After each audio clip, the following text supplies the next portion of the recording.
If you could give one piece of advice to adults, what would it be? For a lot of my life, my parents have been super, super nice. But there's some moments where I wish they did push me more because I know I could do it. So like encouraging your children is like a huge part, but you really have to hit them with like the double whammy. Let's say they have a learning difference and it's like, yes, you can do whatever you want and yes, you are awesome, but some people will like pick on you because of this. Got it. So the double whammy in your mind is always hold out the bigger vision. Like you can do this. So like, let's say a daughter, like you can do everything that like your brother can do, let's say, Yep. but people will talk to you a different way than they do to your brother. Like that is just part of like life, and do not let that bring you down. If somebody constantly beats themselves up, like they're hard on themselves, were you ever like that with yourself? Yeah, I was. What did you used to say to yourself? I'm not good enough. Like I need to try harder, even though this is the best I can do. Like I need to be better. I need to be more in shape. I need to like sure, yes you do, but you don't need to do that all at once. Maybe you can focus on getting the ball farther now and get in shape later. Like because if you do it all at once, you're not going to be able to get any of it done. Because you got so much like my brother is watching. This is a terrible comparison. My brother is watching like 6 animes at once. Yeah. He is not going to be able to finish a single one because he is watching like 6. So if you have 6 animes and you're watching all of them at once, you're not going to be able to finish them. True. What one's most important to you of the things that you're working on and that you want to change?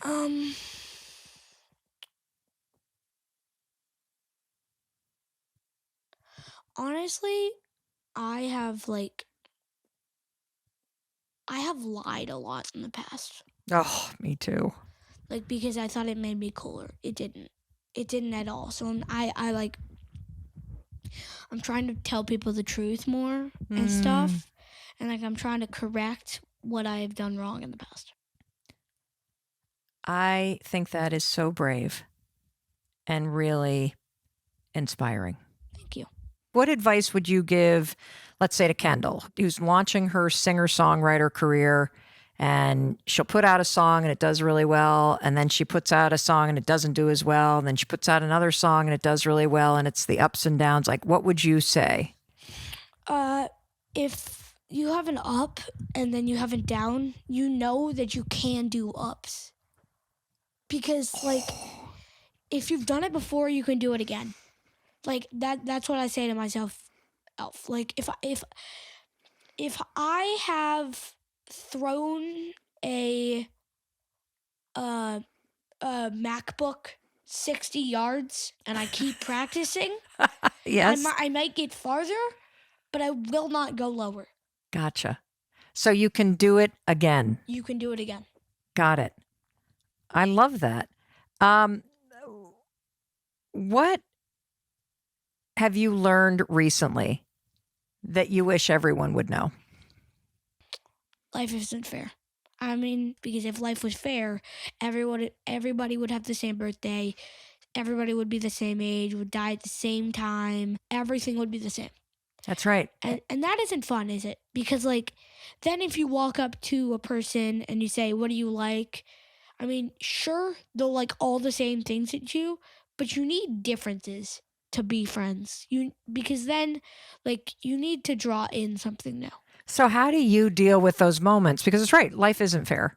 And it's kind of a waste of your time or anybody's time to spend any energy getting upset about how unfair life is. Yeah.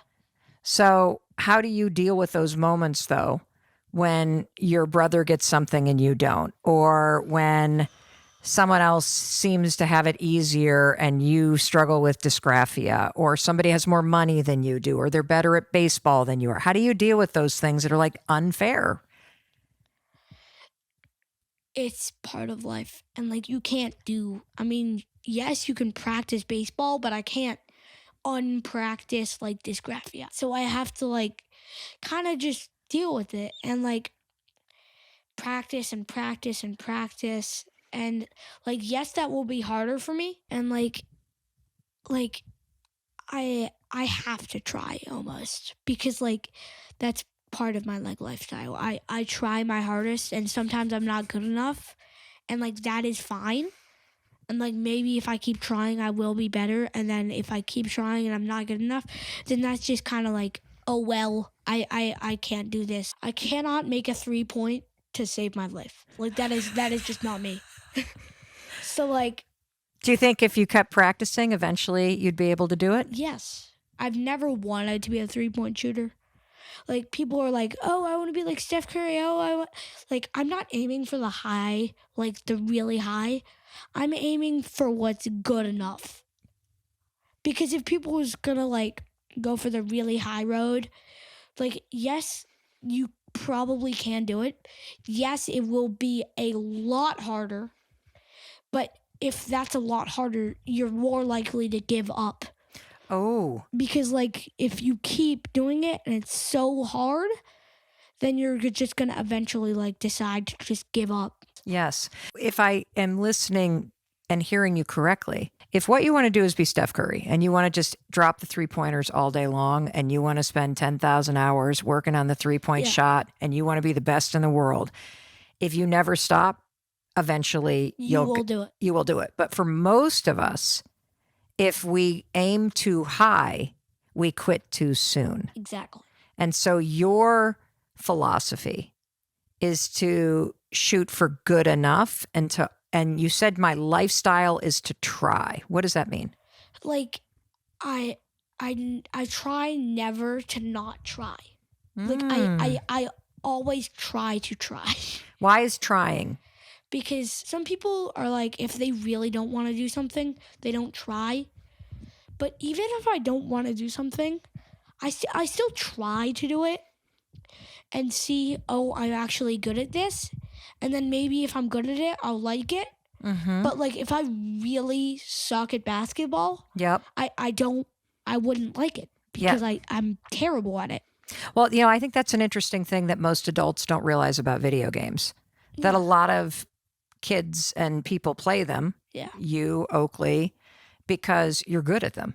Yeah. And we naturally like doing the things that we're good at. Yeah. There's usually a job for almost everything. Like there's a job for video games. There is a job for coding. There's a job for this. There's a job for making these cups. There's a job for ironing. There is a job for almost everything. So like if you're really good at something, I would try at least try, like if you want to do it, to pursue that.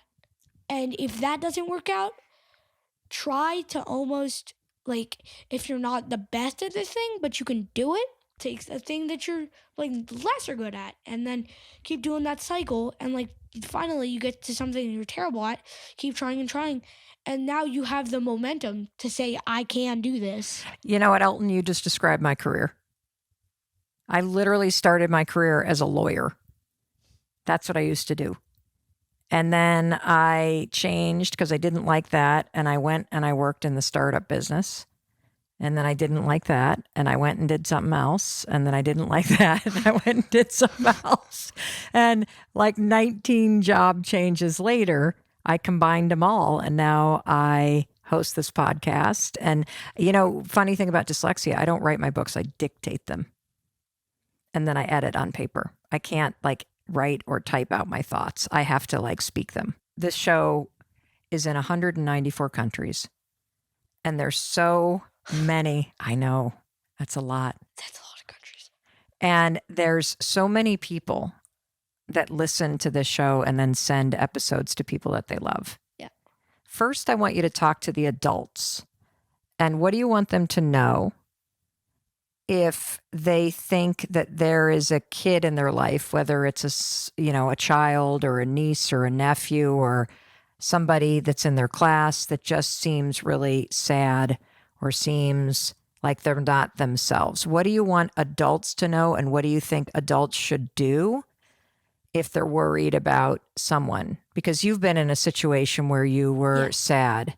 And I have a really good answer to that, I think. So, what didn't help me was talking to like a teacher saying, "Are you sad?"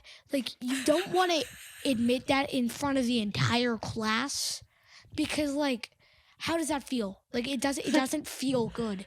Like, so, like, maybe like you like help them out and then you see them like crack a smile, and if you keep doing that, then they're smiling again. Okay. But if that doesn't work, then like you kind of like take them out of class for a second. Mm-hmm. Then you say, not "Are you sad? Is everything all right?" Is everything all right? Yeah, You don't seem like yourself. yeah. Because like if you know them as a like very happy kid Yeah. and they're just feeling really sad, Mm-hmm. you know something's wrong. So you don't say, "Are you sad?" because you know they're sad. You know this. And you ask, "Is everything all right?" Because you know something isn't right. Yes. Do you think adults sometimes forget the important things in life? Oh, totally. Like, just because you have kids and just because, like, you need to take care of them all the time doesn't mean you can't have fun yourself. Because, like, I see all these parents, like, spending all their time with their kids and, like, try maybe getting your kids because that you've done so much for them. They got to do something for you, or you got to do something for yourself, because otherwise you're just going to be like there with your kids not happy, and then that's going to make them not happy, and like So you need to have more fun. you got to have more fun like as an adult, because like I know you may think that's like a teenager or a kiddie thing. No, it isn't. Having fun is part of life. Anything that you think is fun will help you. What's the big mistake that you see parents make with kids that then kids complain to their friends about? My mom's always trying to control me. My dad's always trying to control me because like they try to set you up for a path with success. And like, yes, that is nice, but you should let them choose what their path to success is. You don't have to say, "Oh, you're going to play basketball. Oh, you're going to be a mathematician." Like, they can choose. Like, what if they want to be a dentist? Like, that is not basketball, that is not math. That is dentist. Like, let them choose what they want to do, and then you can help them. I agree. Because I believe the best form of success is being happy in your life. Exactly. Like, because you like, who doesn't want to be happy if you think about it? Like, you don't want to be sad. Like, especially at my camp, they don't say treat others how you want to be treated. Treat others how they want to be treated.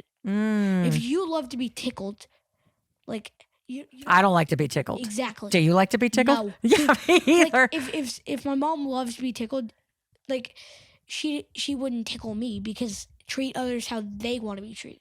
I love that. And we are on the Mel Robbins podcast. So, Elton, how old are you? 10 years old. What have you learned recently that you wish everyone would know? If you have an up and then you have a down, you know that you can do ups.